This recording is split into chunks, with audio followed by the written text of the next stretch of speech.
এই সূত্রগুলো আমরা কিভাবে মনে রাখতে পারি? এই সূত্র দুইটা সাইনের টার্মের যোগফল অথবা দুইটা সাইনের টার্মের বিয়োগফল। আবার এরকম হতে পারে দুইটা কজের টার্মের যোগফল, দুইটা কজের টার্মের বিয়োগফল। তার মানে এখানে সাইনের সূত্র আবার কজের সূত্র আছে। তো এই সূত্রগুলোর মধ্যে সবসময় ফিক্সড কি আছে? ফিক্সড আছে হচ্ছে 2 c plus D by 2 c minus D by 2। এর সিরিয়ালটা মনে রাখবো। প্রথমে 2, তারপরে c plus D by 2 c minus D by 2। Okay? এখন সাইনের ক্ষেত্রে যখন প্লাস চিহ্ন থাকে তখন এই প্লাসেরটার সাথে হবে সাইন আর অন্যটার সাথে কজ হবে, কারণ সাইনের ক্ষেত্রে সাইন কজ মিক্সড হয়ে সূত্র হয়। তাহলে প্লাসেরটার সাথে সাইন, অন্যটার সাথে কজ। আর মাইনাসের সময় মাইনাসেরটার সাথে সাইন হবে আর প্লাসেরটার সাথে তাহলে কজ হবে। ঠিক আছে, এবার কজের ক্ষেত্রে সূত্র দেখো। কজের ক্ষেত্রে সূত্র হয় দুইটাই কজ আর না হয় দুইটাই সাইন। তো প্লাসের ক্ষেত্রে দুইটাই কজ। দুইটাই কজ হলে তুমি তো জানো কি কি থাকে। ওকে, তাহলে এটা মনে রাখা খুব সহজ। যদি মাইনাস হয় তাহলে অবশ্যই সেকেন্ডটাকে আগে ধরতে হবে। ওকে, মাইনাসের সময় মনে করতে হবে এটাই সেকেন্ডটা, প্রথমটাই হচ্ছে সেকেন্ডটা। হ্যাঁ, তার মানে cos D minus cos C এরকম ধরতে হবে। বাকি সূত্র ওই পাশে একই রকম, কিন্তু এখানে সব সাইন হয়ে যাবে। মাইনাসের ক্ষেত্রে কজের ক্ষেত্রে সব সাইন। হ্যাঁ, আর সূত্রের ফরম্যাট সেম, মানে প্রথমে 2, তারপরে c প্লাস ডি বাই 2, তারপরে c মাইনাস ডি বাই 2, আর এখানে দুইটাই সাইন। কিন্তু যখন তুমি সূত্রের ফরম্যাটটা তৈরি করবা তখন অবশ্যই প্রথমে ডি মনে করবা, পরে সি মনে করবা, তাহলেই হয়ে যাবে। তো এই ছিল মোটামুটি আমাদের সূত্র মনে রাখার একটা কৌশল। ঠিক আছে, আশা করা যায় এই সূত্রগুলো মনে থাকবে। এই সূত্রগুলা ইউজ করেই আমরা এই চ্যাপ্টারটা করব। সবসময় খেয়াল রাখবা কোনটা বেশিবার বোর্ডে আসছে সেটা বেশি করে করবা, কারণ সাধারণত বোর্ডের গুলাই বেশি পরীক্ষাতে আসে। আর অ্যাডমিশনের জন্য সব করতে হবে, একদম বেসিক ক্লিয়ার করে সবই করতে হবে অ্যাডমিশনের জন্য। 1 নাম্বার এর 3 নাম্বারটা এখানে ls sin 65 degree plus cos 65 degree. এখন খেয়াল করে এই পাশে প্রমাণ করতে হবে √2 cos 20 ডিগ্রি, মানে cos এর সাথে 20 ডিগ্রি আনতে হবে। সো cos এর সাথে যেহেতু 20 ডিগ্রি আনতে হবে, তুমি বুঝতে পারছো যে এখানে cos রাখা লাগবে। হ্যাঁ, মানে এখানে cos আনতে হবে। এখন যে সূত্রগুলো আমি পড়িয়েছি তার মধ্যে sin c plus cos d এরকম কিছু পেয়েছো? না, পাওনি। সূত্রের মধ্যে হয় দুইটাই সাইন ছিল আর না হয় দুইটাই কস ছিল। এইটাকে চেঞ্জ করে কজে নিয়ে যাই, কারণ আমাদের প্রমাণে তো কজ চেয়েছে। তো চলো কিভাবে চেঞ্জ করা যায় নিশ্চয়ই তোমরা জানো। 90 ডিগ্রি থেকে কত ডিগ্রি বিয়োগ করলে 65 ডিগ্রি থাকে? 25 ডিগ্রি বিয়োগ করলে 65 ডিগ্রি থাকে, তাই তো? প্লাস কস 65 ডিগ্রি, এটা ফার্স্ট কোয়াড্রেন্টেই থাকে, সাইনটা চেঞ্জ হয়ে যায় কস, প্লাস কস 65 ডিগ্রি। এটা কস এর প্লাসের সূত্র। প্লাসের সূত্রটা কি ছিল? 2 cos c plus d by 2, তার মানে 65 degree plus 25 degree divided by 2, তারপরে cos 65 minus 25 degree divided by 2। Add করলে আবার 90 ডিগ্রি, 90 ডিগ্রিকে 2 দিয়ে ভাগ করলে 45 ডিগ্রি চলে। এই দুটো বিয়োগ করলে 40 ডিগ্রি, 40 ডিগ্রিকে 2 দিয়ে ভাগ করলে 20 ডিগ্রি চলে আসবে। এখন দেখো 2 ইনটু এটার ভ্যালু 1/√2 cos 20 ডিগ্রি। এই টাইপের ম্যাথ মোটামুটি তাহলে তোমরা পারবা।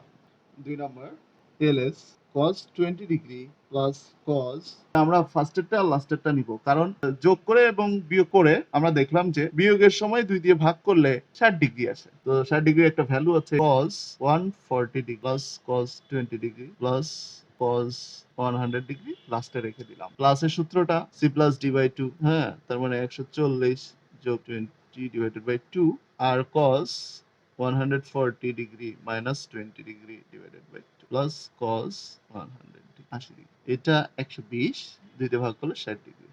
এখন 2 ইনটু cos 60 ডিগ্রি ভ্যালু ছিল হাফ, 2 আর এই 2 কাটা, তাহলে সেটাও 2 cos এই দুটার যোগফল ডিভাইডেড বাই 2 cos এই দুটার বিয়োগফল divided by 2, 2 cos 180 divided by 2 cos 20 divided by, তাহলে 2 cos 90 degree cos 10 degree. Okay, ডিগ্রিগুলো একটু দিয়ে দিও।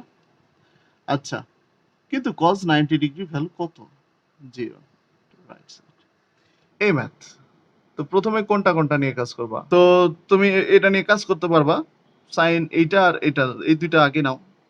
হ্যাঁ, তারপরে এটা লাস্টে নিও। বড়টা আর ছোটটা আগে নিলেই ভালো, সংখ্যাগুলো একটু ছোট ছোট আসবে। আচ্ছা, তারপরে তারপরেটাও সেম। হ্যাঁ, সব দুইবার ফর্মুলা করলেই হয়ে যাবে। এইগুলো সবই সেম টাইপের। 5 এর 2 left side cos 120 degree plus theta plus cos 240 degree plus theta plus cos theta. Okay, এটা হচ্ছে আমাদের লেফট সাইড। 180 ডিগ্রি থেকে 60 ডিগ্রি বিয়োগ করলে তো 120 ডিগ্রি হয়, তাই না? তো আমি কি সেটা করতে পারি কিনা?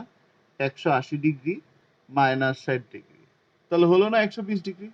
এই থিটাটা পরে লেখা ছিল, এই থিটাটা আমি একটু আগে লিখে দিব, তাতে কোনো সমস্যা আছে?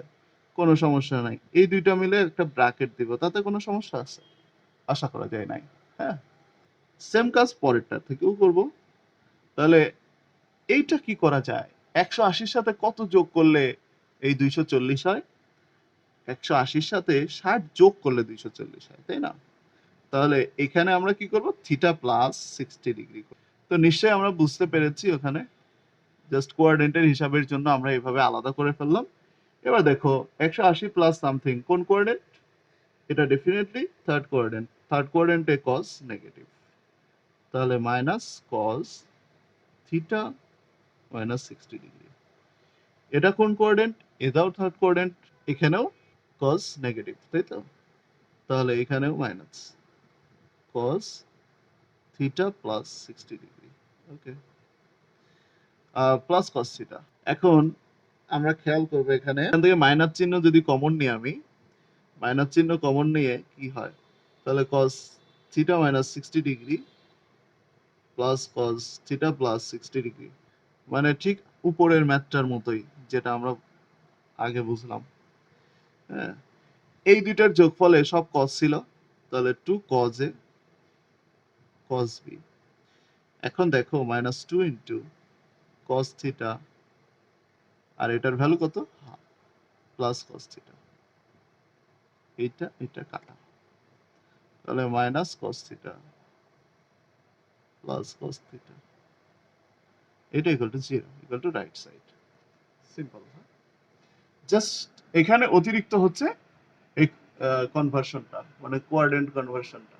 8 নম্বর ম্যাথ। 8 নম্বর ম্যাথটা এখানে দেওয়া ছিল লেফট সাইডে sin থিটা মানে sin 20 degree, sin 40 degree, sin 60 degree, sin 80 degree. তো এখানে মোটামুটি আহ, সবই একটা সিরিজ মেনটেন করে দেয়া, কিন্তু তুমি জানো sin 60 ডিগ্রি মান আছে, তাই না? তো আমরা আর সিরিজটা মেনটেন করব না, তো এই মানটা বসাই দিব। তাহলে √3/2 sin 20 ডিগ্রির কোনো মান নাই, এটা থাক। গুণ আকারে থাকলে এইটার নিচে এর পরিবর্তে 4 লিখলাম। কেন 4 লিখলাম? একটা অতিরিক্ত 2 এখানে গুণ করব বলে। এখানে একটা এক্সট্রা 2 গুণ করেছি। কেন করেছি? কারণ আমরা জানি 2 sin a sin b এর সূত্র আছে, 2 cos a cos b এর সূত্র আছে, 2 sin a cos b এর সূত্র আছে, 2 cos a sin b এর সূত্র আছে।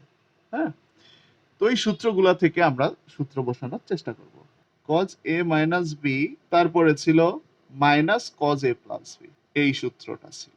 √3/4 sin 20 ডিগ্রি, এখানে আসে cos জাস্ট 40 ডিগ্রি, তাই তো? এখানে কি আসে? cos 120 degree. cos 120 ডিগ্রি তো একটা ভ্যালু আছে মাইনাস হাফ, তাহলে cos 40 ডিগ্রি এখানে রেখে দাও, আর এটা হচ্ছে মাইনাস হাফ। মাইনাস হাফ মানে প্লাস হাফ, মানে প্লাস হাফ হলো কারণ আগে মাইনাস চিহ্ন ছিল, তাই এটা গুণ করে দিই। √3/4 sin 20 ডিগ্রি cos 40 ডিগ্রি, এখানে আমরা করব √3/8 দিব, তারপরে একটা 2 নিব, যেহেতু cos এর সাথে বড় কোণটা আছে কসটা আগে লিখবো, সাইনটা পরে লিখবো। তার মানে তুমি বুঝতে পারছো এখন কিসের সূত্র ফেলতে হবে? 2 cos এ sin b সূত্র। তার মানে এটা সাইন এর সূত্র, সাইন cos b থাকে সাইনের সূত্রের মধ্যে। তো 2 cos এ sin b, এটা ছিল sin a plus b minus sin a minus. সবাই সূত্রগুলো একটু মনে করার চেষ্টা করবা। √3/8 খেয়াল করো, √3/8 মাইনাস √3/8 এটার সাথে গুণ করে দাও। ও একটা জিনিস হয়নি, সেটা হচ্ছে √3/4 sin 20 ডিগ্রি দিয়ে কিন্তু গুণ করেছ। এখানে sin 20 ডিগ্রিটা একটু লিখে দিতে হবে, sin 20 ডিগ্রি। এখানে √3/8 ইন্টু sin 20 ডিগ্রি থাকে, আর আগে আমাদের ছিল √3/8 sin 20 ডিগ্রি। এই দুইটা কাটা। এখন এইটার ভ্যালু কত ছিল? √3/2 ছিল। তার মানে √3 গুণ √3 3 divided by 16 equal to right side. তো 12 number left side, cos alpha plus cos beta plus sin alpha minus sin beta, তাহলে a square plus 2 alpha cos beta plus B square মানে A square minus 2 sine alpha sine beta plus sine square beta. এখন দেখো sign cause একসাথে নিলে এটার মান 1, আবার এই সাইন কজ একসাথে নিলে এটার মানও 1, 1 প্লাস 1 হয়ে গেল। আর এই দুইটার মধ্যে 2 কমন যদি নাও তাহলে cos alpha cos beta minus sine alpha sine beta হয়। এটা হচ্ছে 2 প্লাস 2, এটা cos A cos B minus sine A sine B, এটা তাই তো। তাহলে এটা হচ্ছে কজের প্লাসের সূত্র ছিল, কজ আলফা প্লাস বিটা 1, মানে যদি আমি 2 কমন নিই তাহলে কি থাকে 1 plus second bracket the cos alpha plus beta, এটা থাকে। এখন কি চেয়েছে আমাদের, আমাদের চেয়েছে 4 cos square alpha plus beta by 2। 1 plus cos 2 থিটার সূত্র হচ্ছে 2 cos স্কয়ার থিটা। এইখানে কিন্তু 2 cos স্কয়ার থিটা আনা চাই। তো 2 cos স্কয়ার থিটা বলতে এর ভেতরের টুকু, এটা 1 প্লাস cos 2 থিটা। এখন কথা হচ্ছে 2 তো নাই এখানে, তাহলে 2 দিয়ে নাও, নিচে 2 দাও, তাহলেই তো হয়ে যাচ্ছে 1 প্লাস cos 2 থিটা। তার মানে 2 এখানে আছে, আর থিটা হচ্ছে a প্লাস বি, মানে alpha plus beta divided by 2। এই এতটুকু হচ্ছে থিটা আর এটা হচ্ছে 2। তো 1 প্লাস cos 2 থিটার সূত্র হচ্ছে 2 cos স্কয়ার থিটা, থিটা বলতে আলফা প্লাস বিটা বাই 2 এতটুকু।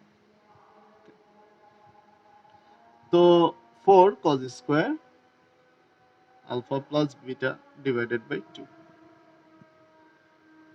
Equal to right side. অতএব left side equal to right side. 13 left side.